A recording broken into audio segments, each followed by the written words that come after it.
Chers amis, bonjour. Nous sommes toujours chez les petits oiseaux. Je ne sais pas si vous les entendez. Et d'ailleurs, ces petits oiseaux dont Jésus disait, si votre Père Céleste nourrit ces oiseaux, à combien plus forte raison il vous nourrira à vous, il pourvoira à vos besoins. Voilà, c'est une belle comparaison.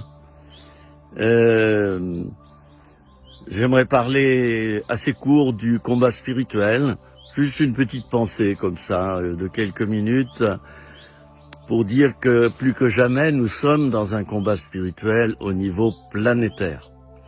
Alors évidemment, il y a, il y a des gens qui ne croient pas en Dieu. J'ai toujours dit que j'avais le plus profond respect envers eux, et que c'était mes frères aussi. Bon, ils n'ont pas eu cette grâce de rencontrer leur Père éternel. Bon, c'est comme ça, quelquefois ça prend du temps. Alors, à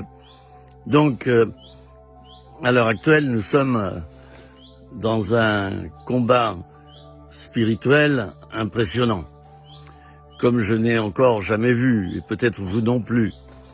Bon, avant, il y avait des combats spirituels de ci, de là, par période. Maintenant, nous sommes vraiment en guerre, quoi. Et ça se voit un petit peu partout à cause de tout ce qui se passe au niveau planétaire. Le feu prend partout, quoi. C'est une expression. Alors évidemment, ceux qui ne croient pas dans le monde des esprits, vous ne pouvez pas capter ce que je veux dire, et c'est normal. J'aimerais rappeler que l'être humain se décompose en trois parties. Il y a une partie visible qui s'appelle le corps. Et il y a une partie invisible qui s'appelle l'âme. L'âme est composée de l'intelligence, de la volonté et des émotions. Mais quelquefois sur le corps, on peut observer la trace de nos émotions. Ça se voit sur nous. Quelquefois, on dit à quelqu'un, mais qu'est-ce que tu as? Tu as pas l'air d'être bien. Ben oui, parce que les émotions, quelquefois, s'affichent, les pensées également, et le manque de volonté, de même qu'un trop plein de volonté, ça s'affiche sur le visage. Et le corps, quelquefois, subit des conséquences. On dit par exemple, j'en ai plein dans le dos. Non, j'en ai plein le dos, quoi. Voilà, j'en ai plein le dos. Ça signifie quoi? Ça signifie qu'on a un fardeau impressionnant, qu'on en a marre, et on utilise ainsi, dans notre langage, certaines parties du corps pour exprimer ce qu'on ressent. Alors, trois parties dans l'être humain: le corps, l'âme et l'esprit. Alors, je vous ai parlé de l'âme et des trois parties qu'il y a dans l'âme. Je vais vous parler de l'esprit maintenant. L'esprit, c'est comme une antenne, que nous avons tous d'ailleurs. Nous ne le voyons pas, notre esprit, de même que nous ne voyons pas notre âme. Alors l'esprit, on ne le voit pas, mais il existe bien. Il existe bien, il est composé de trois sections, allais-je dire, trois parties. Il y a cette partie qui nous permet de communier, d'être en communion avec le monde des esprits. Je rappelle qu'il y a trois sortes d'esprits. Il y a l'esprit humain, il y a l'esprit du diable, et il y a l'esprit de Dieu. Alors, il y a cette partie de notre esprit qui nous permet d'être en communication avec soit l'esprit de Dieu, soit l'esprit du diable, soit l'esprit humain.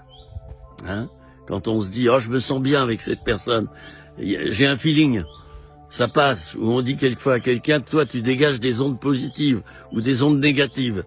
Eh bien, tout cela se passe au niveau de notre esprit. Alors, donc, première partie de l'esprit, c'est cette partie qui nous permet d'être en communion, je rappelle, commune, union, communication avec le monde des esprits. Et puis, il y a aussi une partie non moins importante, c'est la conscience. Qu'est-ce que c'est que la conscience? Eh bien, la conscience, moi, je l'imagine un petit peu comme ça, de même que j'ai dit que l'esprit était une antenne. Eh bien, la conscience, c'est comme un feu tricolore. Rouge, ça veut dire qu'il faut pas. Orange, ça veut dire peut-être, mais méfie-toi, il vaut mieux t'arrêter. Et puis vert, ça veut dire tu peux y aller. Alors, notre conscience, elle se développe avec l'âge. Et elle dépend beaucoup de notre éducation. Nos parents ont pu nous faire penser que le mal c'est bien et le bien c'est mal.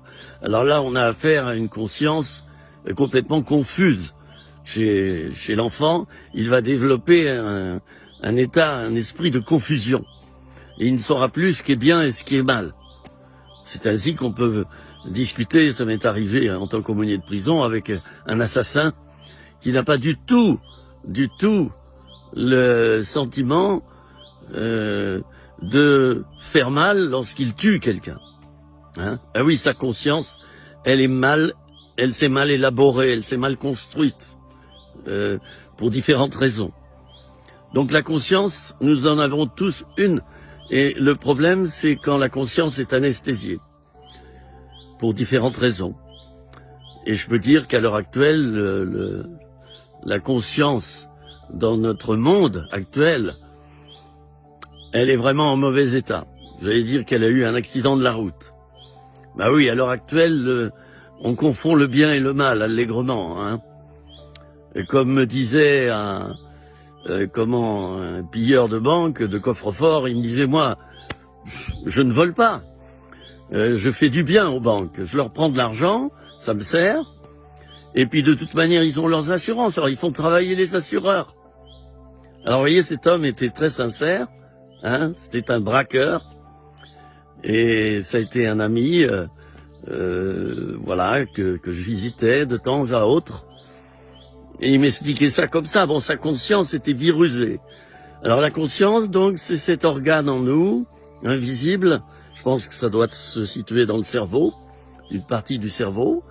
C'est cette partie qui nous permet de discerner le bien du mal et de faire la séparation entre les deux.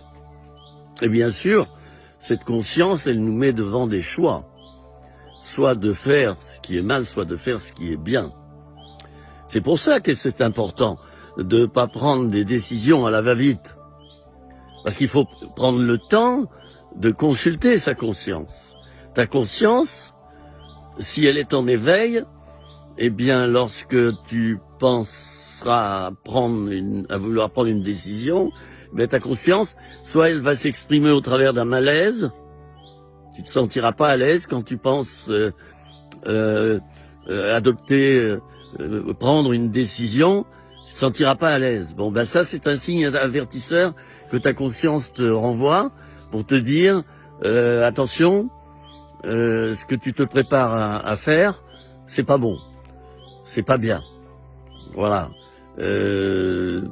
Quelquefois, ça n'a pas l'apparence. Le mal n'a pas l'apparence du mal. Et le bien n'a pas l'apparence du bien. C'est pour ça que c'est difficile de trancher. Alors, la conscience, elle nous a été donnée par Dieu pour justement développer en nous le sens du discernement. Voilà.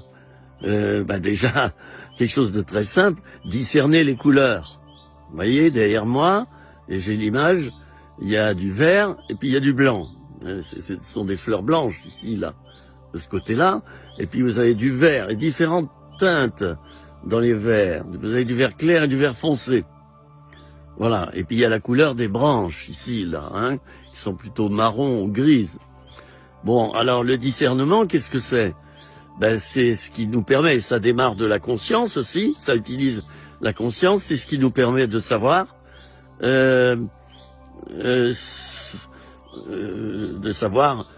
si c'est du blanc ou du noir, etc.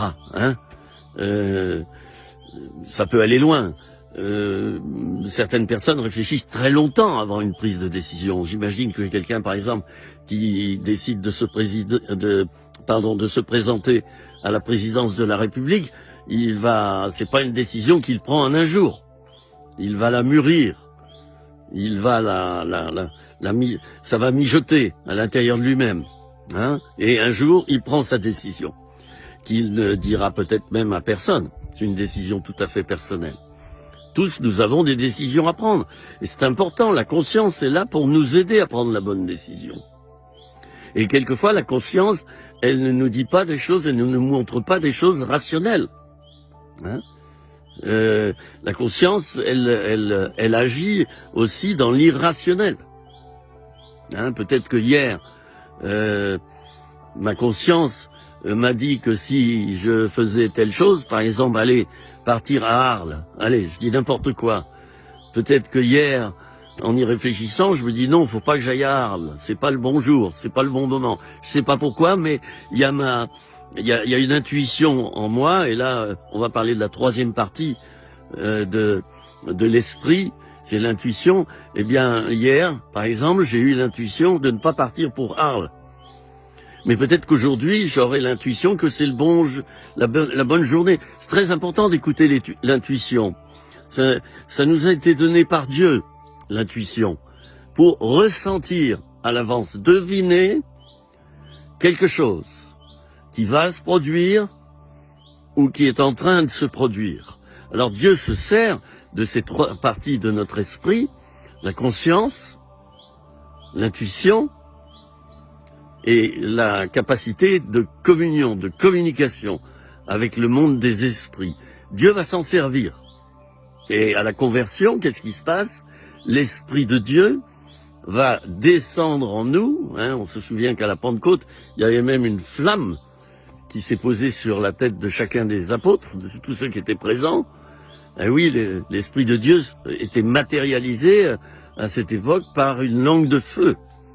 Voilà. Alors l'Esprit de Dieu, au moment de ta conversion, au moment où tu appelles Dieu et où tu réalises qu'il est ton Sauveur et ton Seigneur, par révélation, tu le réalises, tu te donnes au Seigneur Jésus, tu te convertis, eh bien, c'est par ce processus de l'intuition, de la conscience, de la réflexion aussi, que tu vas prendre cette décision.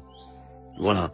Et ça fera appel, cette décision, à quantité de choses en toi, qui vont, oui, je disais, mijoter, qui vont infuser, voilà, je cherchais mon mot, infuser. C'est bon d'infuser. Et la sagesse veut qu'on réfléchisse avant de prendre une décision.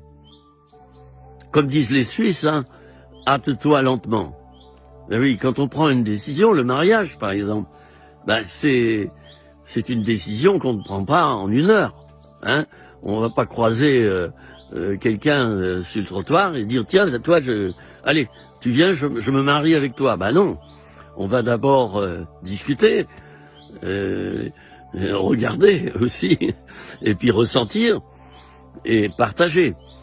Et il y aura une communion. Ça, vous ne vous inquiétez pas du bruit. C'est mon petit chien qui fait des siennes. Il est en pleine forme parce qu'il a été malade pendant quelques jours. Et puis je lui ai donné, après être allé chez le vétérinaire, je lui ai donné les médicaments appropriés. Maintenant, comme on dit, il pète le feu. Il va très bien. Je vais l'appeler. Excusez-moi, c'est qui? Viens là. Viens ici coucher. Viens là. Allez, coucher. Non, coucher. Vous voyez comment on parle à un chien? Il faut quelquefois user d'autorité. Bon. Alors je reviens à mon sujet. Excusez-moi pour le petit dérangement, mais enfin on est à la campagne, hein, c'est comme ça. J'ai pas choisi que mon chien soit comme ça en ce moment. Je sais pas ce qu'il a vu. Il a dû voir un papillon. Normalement, c'est le papillon qui fait qu'il est excité comme ça. Alors Siki, tu viens là. Je te l'ai dit. Dépêche-toi. Allez, viens là. Et ici couché. Ça y est. Il revient. Bon. Voilà. Ça, c'est l'autorité. Voilà. Et un chien a besoin d'autorité.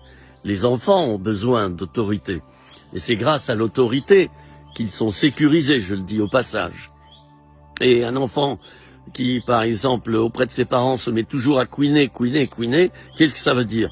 Ça veut dire qu'il n'est pas sous autorité. L'autorité provoque la sécurité. Il n'est pas sécurisé. Alors il est angoissé, il se met à couiner, il se met à crier, il fait n'importe quoi, il détruit tout. Qu'est-ce qu'il veut dire? Il veut dire occupe-toi de moi. C'est un appel au secours. Il est en train de dire j'ai besoin d'être pris en charge, j'ai besoin qu'on s'occupe de moi. Hein? Voilà. Alors, je reviens encore dans mon sujet pour dire que eh bien la vie, eh bien, elle doit tenir compte, notre vie, notre identité doit tenir compte de ces trois parties de nous-mêmes. C'est important ça, pas seulement de l'intuition, hein. Je peux avoir l'intuition que je suis un grand musicien, mais oui, mais ça suffit pas. Bon, on m'a dit toujours que j'avais une bonne oreille. Je sais pas jouer d'aucun instrument, malheureusement. Mes parents m'ont pas mis à l'école de musique, mais je sais accorder une guitare comme ça. Vous me donnez une guitare, je vous l'accorde. Je saurais pas dire comment je fais, mais on m'a dit que j'avais une très bonne oreille. Bon, alors quand on prend une décision, donc c'est important. Il faut tenir compte de tous les éléments et de tous les signaux avertisseurs qu'on reçoit. Voilà. Alors, nous les chrétiens, nous recevons des signaux avertisseurs de la part de Dieu. Voilà. Parce que nous sommes le temple du Saint-Esprit, nous avons l'Esprit de Dieu en nous.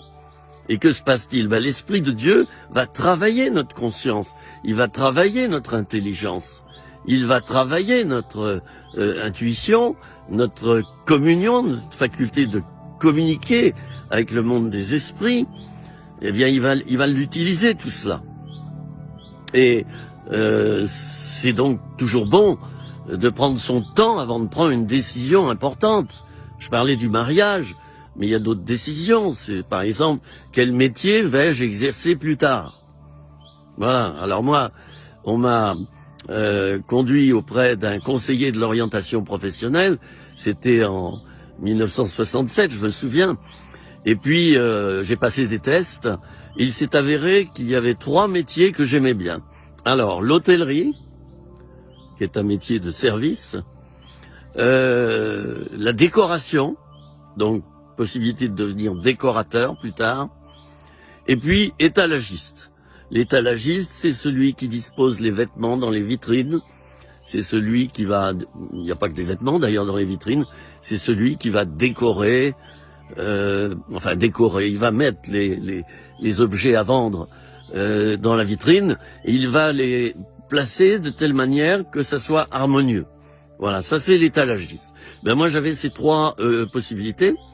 Et puis finalement j'ai choisi l'hôtellerie. Et j'ai fait 5 ans d'école hôtelière. Si ce choix était à refaire maintenant, hein, parce qu'on mûrit avec l'âge, si ce choix était à refaire maintenant, eh bien j'aurais choisi d'être professeur. J'ai découvert dans le temps que j'aime tellement enseigner. Et voyez-vous, j'ai découvert aussi, en examinant mon arbre généalogique, que je suis issu d'une famille de professeurs. Ma mère était ma maman était professeur de lettres, donc français, latin et grec. Son papa l'était également. Ma sœur a été professeure d'allemand. Et moi-même, en tant que pasteur, eh bien, j'ai beaucoup enseigné la Bible. Et je suis un conférencier. Et vous me laissez 1 heure devant un public de 500 ou 1000 personnes, je vais le regarder droit dans les yeux et si je connais bien mon thème, je vais faire une conférence. Et je vais ressentir le public. Et quelquefois, je vais adapter mon langage à mon ressenti vis-à-vis de ce public qui est devant moi. Par exemple, en Afrique, j'enseigne différemment de quand je suis en France. Je vous dirai pas pourquoi, mais c'est une autre culture. Il y a une autre manière d'enseigner. Alors, si c'était à refaire maintenant, je serais devenu professeur. Bon. Eh bien, voilà. Alors, je veux pas dire que j'ai loupé mon orientation professionnelle, pas du tout. Parce que dans ce que j'ai fait dans ma vie, j'ai retrouvé ce que j'aimais le plus. Et il y avait en moi profondément ce désir de servir les autres, de me mettre au service des autres. Voilà. Alors, en servant Dieu, croyez bien que là, j'ai été comblé. Parce que des gens malheureux, il y en a partout. Des gens à aider, il y en a partout. Et en ce moment, particulièrement. Alors, dans le service de Dieu, j'ai été contenté par rapport à ce don qui est en moi, un don pour secourir. J'aime bien aider, voilà. si j'aide les autres, je reçois du bonheur. Ça peut être quelquefois égoïste quand on sert les autres. C'est qu'on veut soi-même se rendre heureux. Alors, j'ai dépassé certainement ce stade. J'éprouve toujours du bonheur à servir les autres, mais je ne les sers pas pour moi. Je les sers pour eux. Vous voyez, c'est une étape plus haute, voilà. Bon, alors, en exerçant cette vocation de pasteur, j'ai pu également enseigner. Et dans mes vidéos, je dis souvent, donne-toi à Dieu, donne-toi à Jésus, laisse-toi diriger par lui, et il va te conduire lui-même dans ce que ton cœur aime. Alors j'aime enseigner, et je me suis retrouvé pendant des années devant des publics de plus en plus larges. Je me souviens quand j'avais 26 ans déjà, d'une conférence que j'ai tenue au cinéma Le Lorraine, vous voyez les renseignements sont toujours là dans le disque dur, à Laval, j'ai eu 500 élèves des écoles privées qui sont venus pour une conférence sur la drogue. Ce que sont les drogues et pourquoi il ne faut pas en consommer et leurs effets nocifs sur l'organisme. Bon, déjà à cet âge-là, j'étais habitué à parler à un grand public, j'étais pas gêné. Oh, j'étais, vous voyez, je fais le geste devant vous, j'avais les chocottes, et le trac, c'est bon, parce que ça permet de performer ensuite. On a le trac, on est obligé de dépasser ce trac, et donc de faire quelque chose de qualité ensuite. Voilà, le trac, c'est pas mauvais signe, je le dis à ceux qui peut-être sont des jeunes professeurs, ou doivent parler devant des publics et se disent bah oui mais moi j'ai le trac, j'y arriverai jamais. Non, au contraire, c'est très bon. Ce qui m'étonnerait, ça serait le contraire, c'est si tu n'avais pas le trac. Voilà, alors je disais à l'instant que les 3 métiers que je voulais choisir, c'était donc étalagiste ou décorateur, ou bien alors l'hôtellerie. Eh bien, en servant Dieu ensuite, parce que j'ai réalisé que j'avais un appel, eh bien j'ai pu retrouver un petit peu des 3. Alors vous allez me dire, étalagiste, qu'est-ce que ça vient faire là-dedans?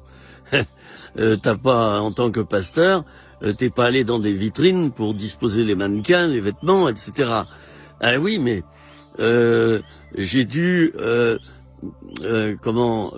gérer un centre d'accueil chrétien pour toxicomanes, et là, eh bien, j'ai exercé un peu mes talents de décorateur, mes talents d'étalagiste, en disposant les meubles dans les pièces, la décoration et tout ça. Bon, alors, tout ça c'est pour dire que nous avons en nous des dons, des qualités, des aptitudes qu'il nous faut développer. Le problème, c'est que quand on est jeune, on ne connaît pas encore les capacités et les talents qu'on a à l'intérieur de nous-mêmes. C'est pour ça qu'il faut pas aller trop vite pour choisir un métier.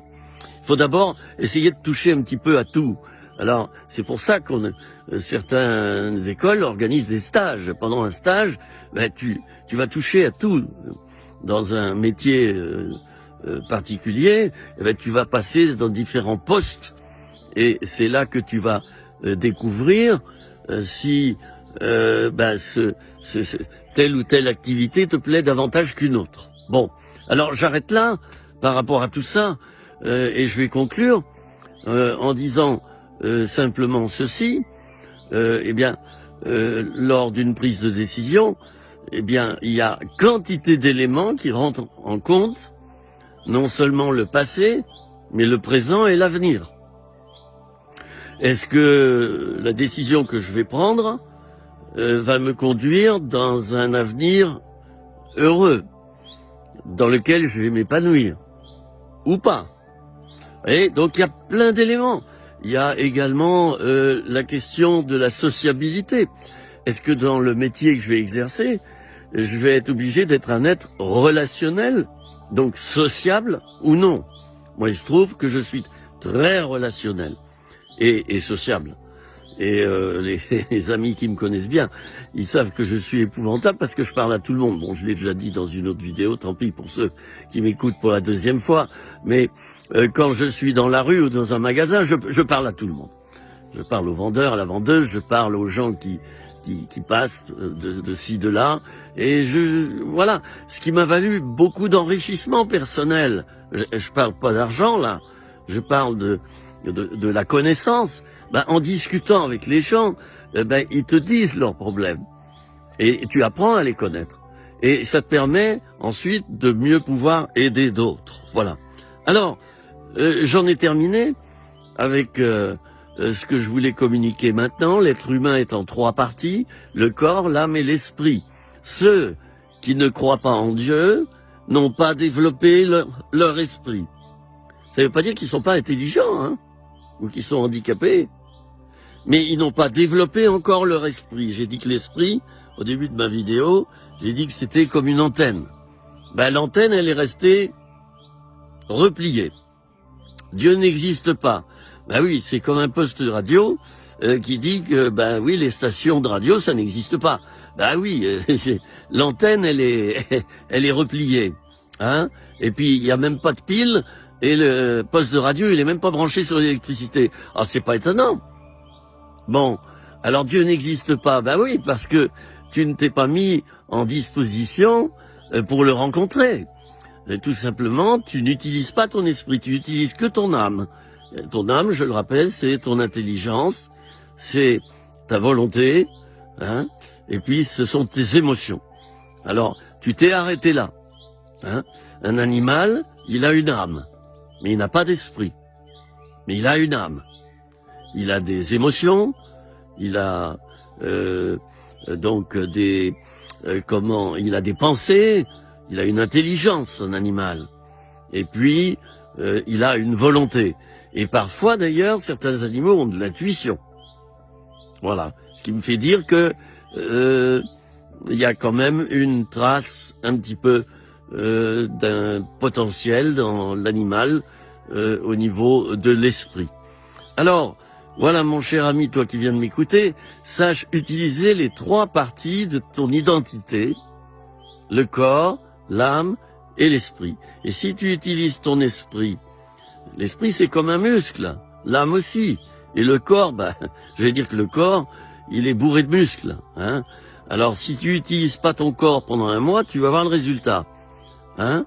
Tu vas plus pouvoir marcher, tu auras du mal à saisir un objet, tu auras des douleurs, et tu devras passer par des séances de rééducation.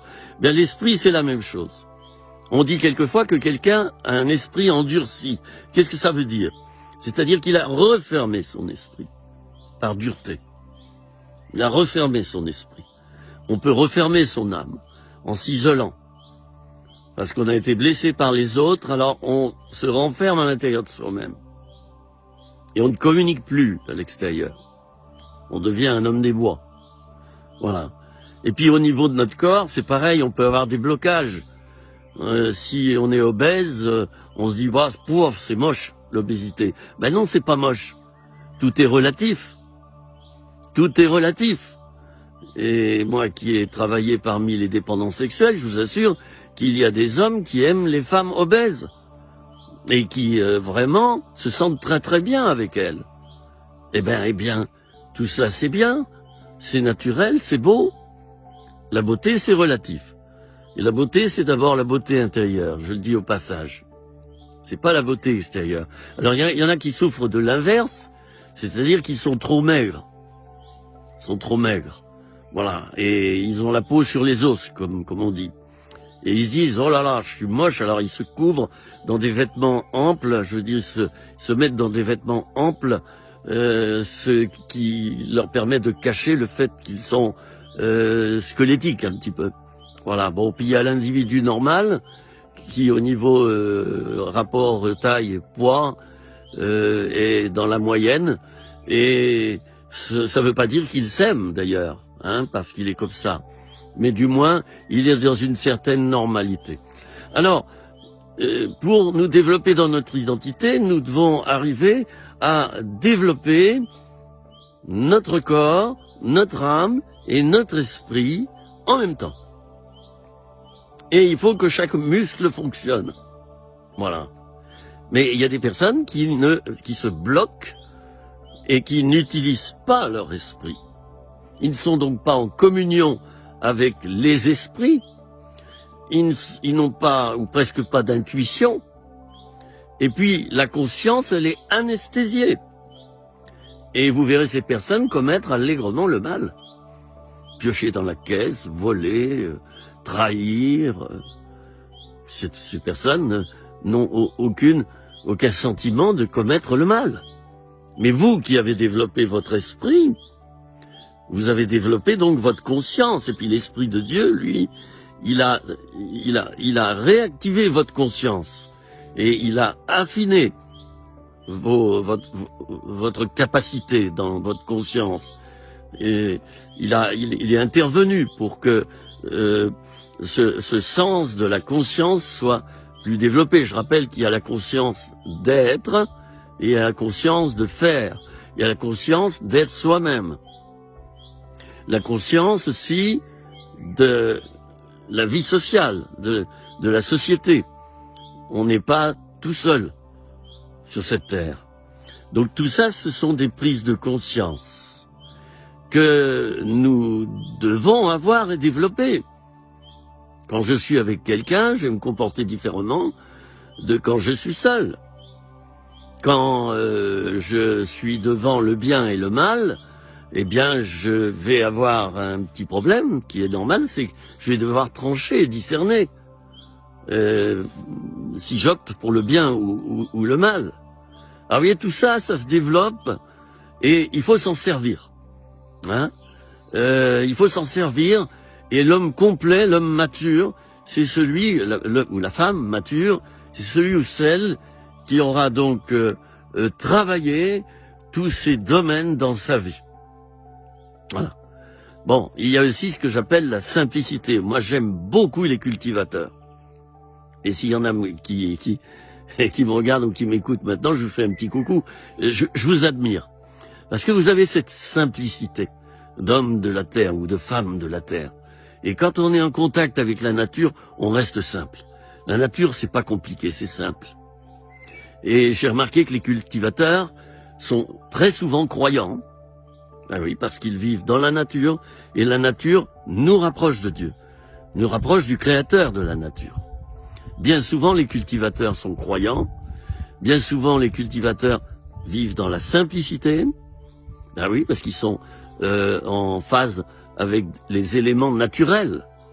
Hein, donc, ils restent simples, ils sont pas compliqués. Voilà.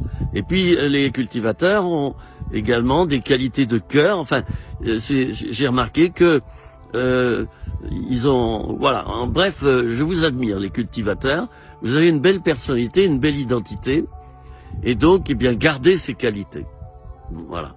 Je termine en disant que, eh bien, lorsque quelqu'un n'arrive pas à trouver son identité, lorsque quelqu'un est déçu de son identité, s'il l'a trouvée, il peut en venir à se suicider.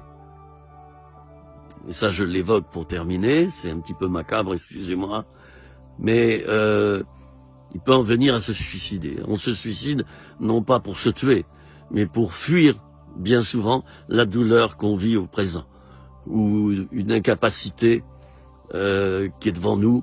On sait qu'on ne pourra pas s'en sortir, on a des problèmes, du coup, on se supprime pour aller ailleurs. C'est une fuite dans l'au-delà. Et je comprends ceux qui arrivent à se suicider.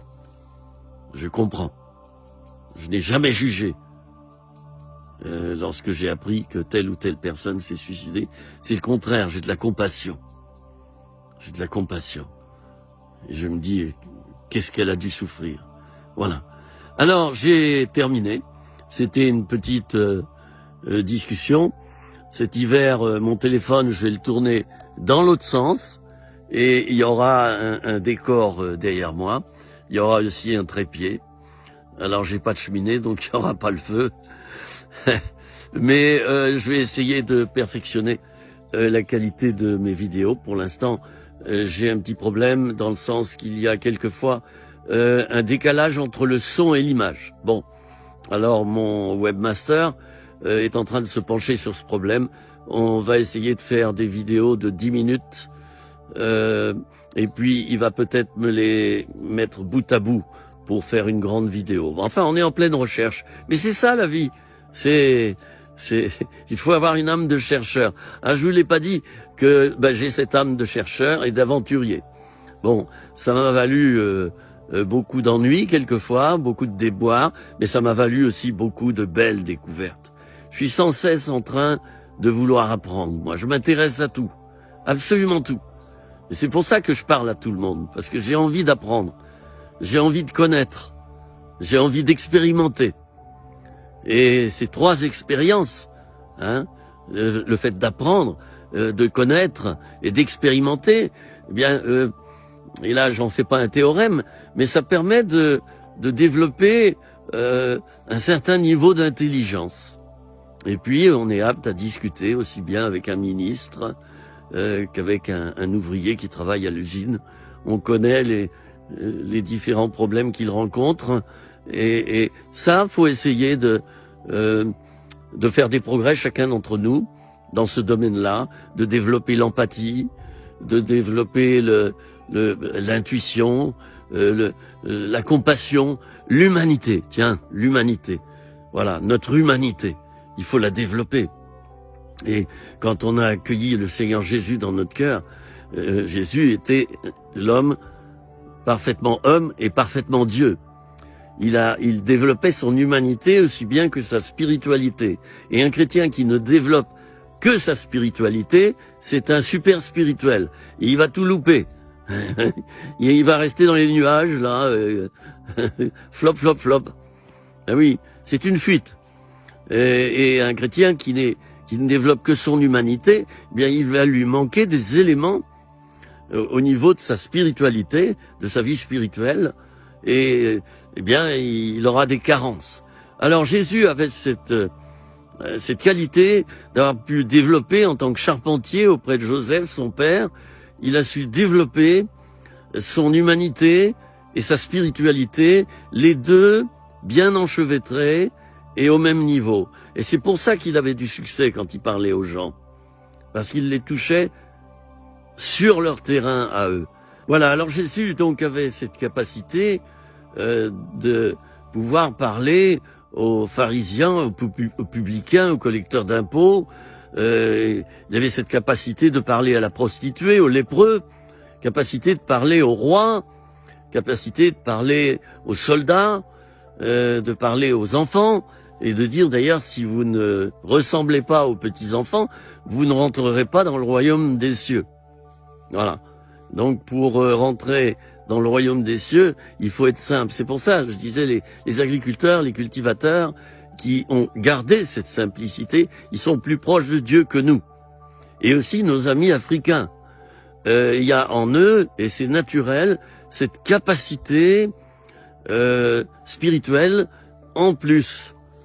Chez eux, c'est très développé. C'est pour ça qu'il y a de la sorcellerie, c'est pour ça qu'il y a le monde occulte chez nos amis africains qui s'est énormément développé, parce qu'ils ont cette capacité de communication avec le monde spirituel. Nous l'avons beaucoup moins.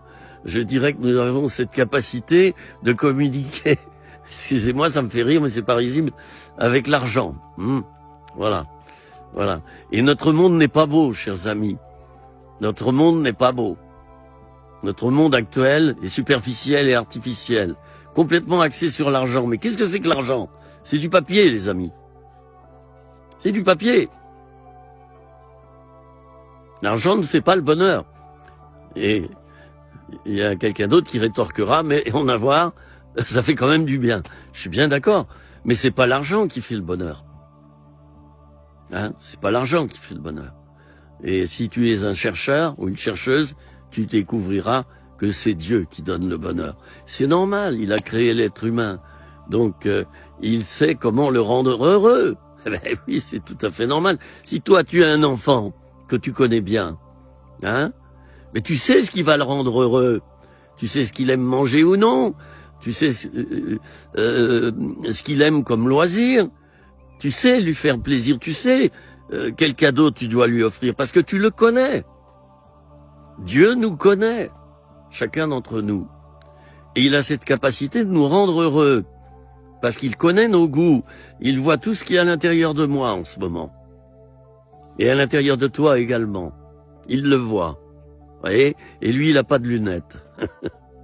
Bon, alors il a cette capacité de voir à l'intérieur des cœurs. Et dans les évangiles, d'ailleurs, il en est parlé de ça, que Jésus savait bien ce qu'il y avait à l'intérieur du cœur de l'homme. Il discernait ce qu'il y avait à l'intérieur du cœur de l'homme. Alors une fois, quelqu'un m'a dit, « Oh, ça c'est un don occulte que tu as. Si tu vois à l'intérieur des cœurs, à l'intérieur des gens. » J'ai dit, ben non, c'est pas occulte. Moi, j'ai jamais fait d'occultisme ou de spiritisme. Mais simplement, j'ai donné mon cœur à Jésus et il a développé en moi des dons. Et Jésus, lui, si vous lisez les textes bibliques, il était capable de traverser un mur direct, sans ouvrir la porte ou une ouverture. Hein, on voit ça lorsqu'il est ressuscité. Il est rentré dans la pièce comme ça, voilà. On ne sait pas comment, mais tout à coup, il est apparu dans la pièce. Et il traverse la matière. Et c'est normal, c'est lui qui a créé la matière. Donc c'est pas étonnant ce don qu'il a de pouvoir traverser la matière. Et Dieu a quantité d'autres dons. Celui qui a créé l'être humain, eh bien il a des capacités bien infiniment plus grandes que celles de l'être humain. Et heureusement, parce que sinon l'être humain se prendrait pour un petit Dieu. Voilà. Bon, alors ceci dit, je vais conclure. Donc, je vais conclure en disant que toi, mon ami qui est peut-être jeune, tu as peut-être 18 ans, tu m'écoutes, tu as 18 ans, tu as 20 ans, tu te trouves face à des décisions à prendre. Alors, pour bien prendre une décision, pour savoir bien prendre une décision, il faut d'abord apprendre à se connaître soi-même, à connaître les autres, à connaître la vie, et puis à connaître quantité d'autres éléments. Et on va apprendre à connaître ces éléments en cherchant à les connaître. Et si on connaît toutes ces choses, eh bien, on peut aligner sur la table tous les différents éléments qui vont nous permettre de prendre une bonne décision. Voilà. Alors ceux qui sont par nature angoissés, souvent n'arrivent pas à prendre une décision parce que quand ils en prennent une, ils sont saisis par des angoisses et aussitôt ils tournent tout dans leur tête et ils se disent oh là là, ils prennent peur, ils se disent c'est peut-être pas la bonne décision que je viens de prendre. Alors il faut te libérer de tes angoisses, mon cher jeune. Si tu es comme ça, l'adolescent, il est par nature très angoissé. Il ne se connaît pas, il connaît mal les autres, il connaît mal la vie, et donc il est saisi par des angoisses. C'est tout à fait normal. Et lorsqu'il devient adulte, si vraiment il a tous les éléments pour le devenir, parce que quelquefois on lui donne pas les éléments pour être mature, eh bien si ça fonctionne, eh bien le jeune adulte, là, qui a de la maturité, eh bien il va devenir pleinement un homme et pleinement une femme. Et être pleinement un homme et être pleinement une femme, c'est aussi avoir appris à développer son esprit. Et j'en reviens à mon antenne de tout à l'heure. Tu as un esprit. Alors cherche à rentrer en communion, en communication avec Dieu, avec ton esprit. Parle à Dieu. Et dis-lui, si tu existes, révèle-toi à moi. Et il va le faire. Moi, j'ai fait cette prière-là, j'avais 18, 19 ans. Puis j'ai lu Le Petit Prince. Et puis j'ai lu d'autres bouquins. Et puis j'ai lu ensuite les évangiles. Et un jour, je me suis mis à genoux et j'ai dit, Dieu, si vraiment tu existes, je voudrais pas te louper. Ah, je voudrais pas te louper. Je voudrais te rencontrer. Ça venait vraiment du fond de mon cœur. Si vraiment t'es le créateur, si t'es l'ordonnateur de tout, si t'es mon père, si c'est toi qui es à l'origine de tout, je veux te rencontrer. Voilà. Alors, tout démarre quelquefois par une petite prière comme ça, profonde. Eh bien, j'ai fait cette prière. Et à l'âge de 20 ans, voilà que je rencontre Jésus-Christ. Ne me dites pas comment ça s'est passé, je ne pourrais pas vous l'expliquer. Je sais qu'au moment où il y a eu cette rencontre, j'ai vécu comme une illumination. Une illumination intérieure. Je suis pas un illuminé, mais j'ai eu une illumination intérieure. Et j'avais cette certitude qu'à l'intérieur de moi-même, je venais de faire une rencontre avec Dieu. Dieu, il est invisible. Et quand il veut te parler, quand il veut te rencontrer, il reste invisible, mais il a la capacité de rentrer dans ton esprit. C'est pour ça que rencontrer Dieu, bien souvent, chez certaines personnes, c'est une révélation. C'est une révélation à l'intérieur de l'esprit. Et tout à coup, tu es sûr que Dieu existe. Mais c'est pas rationnel, tu peux pas l'expliquer. Il y a quantité de choses irrationnelles dans la vie. Quantité de choses qui sont irrationnelles. Est-ce que ça veut dire qu'elles n'existent pas? Est-ce que ça veut dire qu'elles ne tiennent pas debout? Eh bien si. Il y a ce qui est du domaine du rationnel, et là, c'est carré, c'est cadré, c'est rationnel. Ça vient de la raison. Et nous, en Europe, on est des esclaves de la raison. Et on ferait bien de changer et de s'ouvrir à ce qui est irrationnel. Alors quand on rencontre Dieu, on rentre dans une relation irrationnelle, c'est-à-dire qu'elle dépasse le raisonnement. Elle dépasse la raison. Ça ne veut pas dire que cette rencontre, elle est fausse. Mais elle ne s'appuie pas d'abord sur ce qu'on voit. Et les disciples et les apôtres le diront. Et surtout Jésus, il dira à Thomas, approche ta main et mets ta main dans mes mains pour sentir la trace des clous. Approche-toi de moi. Regarde, c'est bien moi, Jésus. Voilà. Et parce que tu m'as vu, tu as cru. Et Jésus rajoutera, heureux ceux qui croient sans avoir vu. Ça fait réfléchir. Alors moi, j'ai cru à l'âge de 20 ans sans avoir vu, mais par contre, j'ai ressenti fortement une immense chaleur, cette illumination à l'intérieur de moi. Il y a eu comme un feu. Dieu a allumé un feu qui ne m'a jamais quitté. Et je vais avoir 68 ans, calculé. Ça fait donc 48 ans que ce feu, j'y jette des bûches dedans pour l'entretenir. Ça, c'est la lecture de la Bible, c'est aller aux réunions où tu reçois de la nourriture spirituelle, c'est la communion fraternelle. Alors je jette des bûches dans le feu, je lis des bouquins spirituels, j'alimente ma foi, et puis plus j'avance, et plus je vois que je sais rien du tout. Et que Dieu, lui, sait tout. Et la suite, c'est quoi? Quand on vieillit, eh bien la suite, il faut apprendre à s'abandonner. Il faut apprendre à s'abandonner. Et à être de moins en moins rationnel. Et Jésus, je viens de vous le dire, a dit, mais si vous ne redevenez comme des petits-enfants, vous ne rentrerez pas dans le royaume des cieux. Ben oui, les petits-enfants, ils sont pas rationnels. Ils sont pas esclaves de la raison. Hein?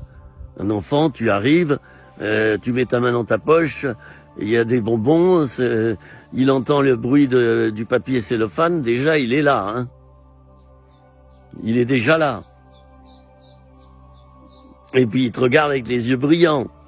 Ça veut dire, tu n'aurais pas un bonbon pour moi?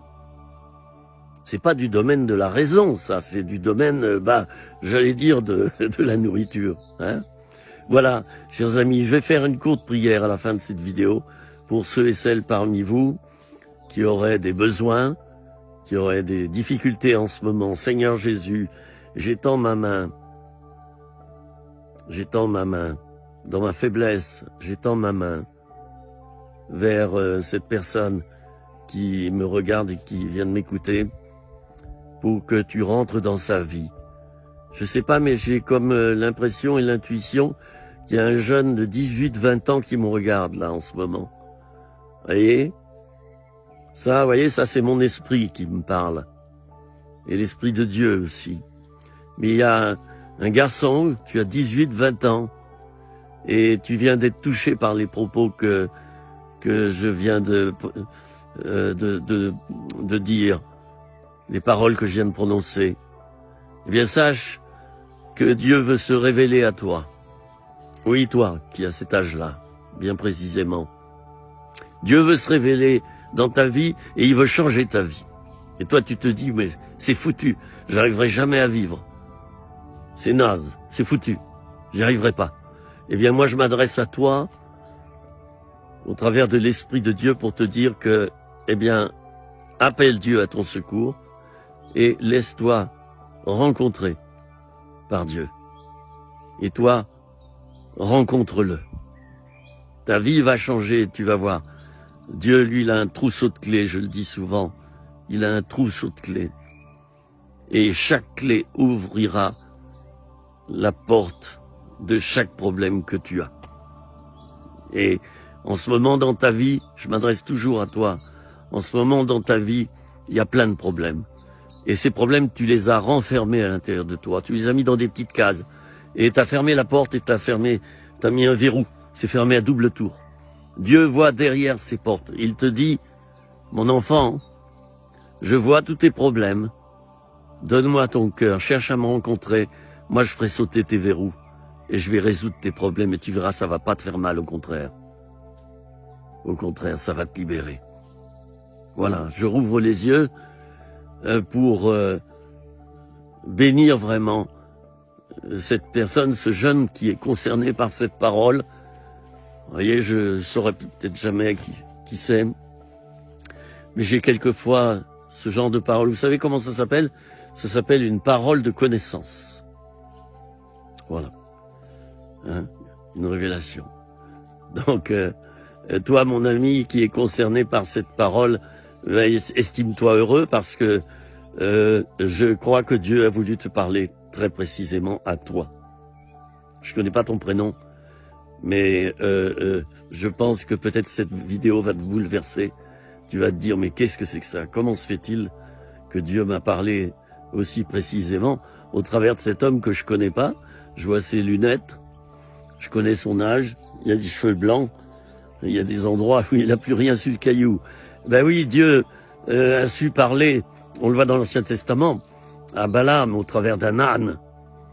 Alors bon, je suis pas un âne, mais peut-être que Dieu t'a parlé au travers de moi. Soyez bénis, mes amis, vous tous qui avez des problèmes dans des petites cases de votre vie, et vous avez mis des cadenas, soyez bénis. Laissez Dieu faire sauter les serrures. Il en a cette capacité. Moi, je vous dis, à l'âge de 20 ans, quand j'ai donné ma vie au Seigneur, j'étais bourré de problèmes. Mais bourré de problèmes. J'avais des centaines de problèmes. Et Dieu a pris son temps. Il a fait péter cadenas par cadenas. Et Dieu n'est pas un abuseur. Il attend que tu dises oui, que tu lui donnes la permission de rentrer dans ton problème. Et si tu lui dis oui, il est très fair-play, il rentrera dans cette petite case de ta vie. Et tu verras, tu te sentiras bien, il va faire une opération, il va guérir. Voilà. À l'heure actuelle, je suis toujours pasteur protestant, et j'aimerais dire que la volonté de Dieu pour nous les pasteurs, c'est que nous guérissions de nos blessures. Plus un pasteur est guéri des blessures de son enfance et des blessures de la vie en général, plus l'Église, l'Assemblée qu'il gère, que Dieu lui a confié, lui a prêté, parce que elle lui appartient pas, eh bien plus cette assemblée pourra grandir dans la guérison intérieure également. Tu ne pourras pas conduire les autres plus loin que l'endroit où tu te trouves dans ton cheminement. Alors, moi j'ai compris ça un jour en tant que pasteur, et puis j'ai voulu changer, progresser. Et depuis 1 ou 2 ans, alors là, ça a boomé. J'ai beaucoup changé. Et je suis content. Je suis content. J'ai été aidé pour ça. Je suis content. Parce que je peux toucher davantage les autres. Parce que je me suis laissé guérir dans des blessures profondes comme la colère, la dureté. Et j'avais tout ça encore. Souvent la dureté, je le rappelle, c'est lié au manque d'affection qu'on a eu quand on était petit. Et on s'est blindé après. On s'est fermé à l'amour. Et on est devenu dur. Pourquoi dur? Pour repousser les gens. Pour plus qu'ils nous piquent. Pour plus qu'ils nous maltraitent. Alors j'avais gardé ces blessures-là, et je ne savais pas que j'avais ces blessures. Mais il y en a d'autres qui me disaient, mais c'est épouvantable, il y a des moments, c'est très dur. Tu m'as blessé. Alors je disais, mais je te demande pardon, mais je comprends pas comment j'ai pu te blesser, je comprends pas quelle est ma blessure. Voilà, et j'ai demandé la prière quelquefois, et grâce à Dieu, j'ai eu des réponses. Et maintenant, ces blessures sont guéries. Oh, je suis toujours très prudent, je me surveille, mais je me considère comme quelqu'un de guéri par rapport à ces souffrances de l'enfance. Mes problèmes étaient des problèmes psychologiques. Et j'ai pu en guérir récemment, là, il y a 6 mois, 1 an. Et pour moi, la vie, maintenant, c'est encore plus un bonheur. Voilà. Alors, je vous dis au revoir à chacun d'entre vous. Et toi, mon ami, le jeune, là, qui a 17, 18 ans, Dieu t'a parlé. Écoute, s'il te plaît. S'il t'a parlé, c'est qu'il t'aime. Il veut te rencontrer. Alors j'insiste bien. Mets-toi à la recherche de Dieu. Et n'oublie pas ce que je t'ai dit. Il va solutionner tous tes problèmes, qui sont des montagnes en toi. Et tu as peut-être même des pulsions de mort. Tu as peut-être envie de sauter d'un pont, quelquefois. Ne le fais surtout pas. Mais va à la rencontre de Jésus. Voilà. Bon, c'est le déconfinement, on n'a pas le droit de s'embrasser. Par contre, au travers de l'image, j'ai quand même le droit de vous le faire. Alors je vous fais un gros bisou. Chacune d'entre vous, merci d'avoir eu la patience de m'écouter. J'espère qu'il n'y aura pas eu trop de décalage entre l'image et ma voix. Si c'est le cas, soyez patients. On va résoudre le problème le plus rapidement possible. Voilà. Et essayez de retenir le fond de ce que j'ai voulu vous dire. Voilà, vous entendez là? Je crois que c'est des grillons là, il me semble. Hein, c'est des grillons. Ben oui, la chaleur revient. Alors je crois que les grillons d'ailleurs, ils se mettent à... Je ne sais pas comment on peut appeler le bruit qu'ils émettent, mais ils font ça... Il me semble que du côté d'Aix-en-Provence, c'est quand la chaleur atteint 24-25 degrés. Hein, tout à coup, hop, vous les entendez tous. À la seconde, ils se mettent tous à chanter. Je sais pas si... je crois que c'est les cigales d'ailleurs. Hein, je parlais des grillons, je me suis trompé. Les cigales.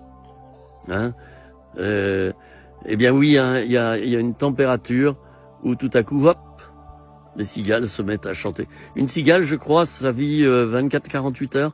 Ça vit pas très longtemps. Mais c'est tellement agréable à entendre. Voilà. À bientôt, les amis. Au revoir. Portez-vous bien. Comme on dit, prends soin de toi. Voilà.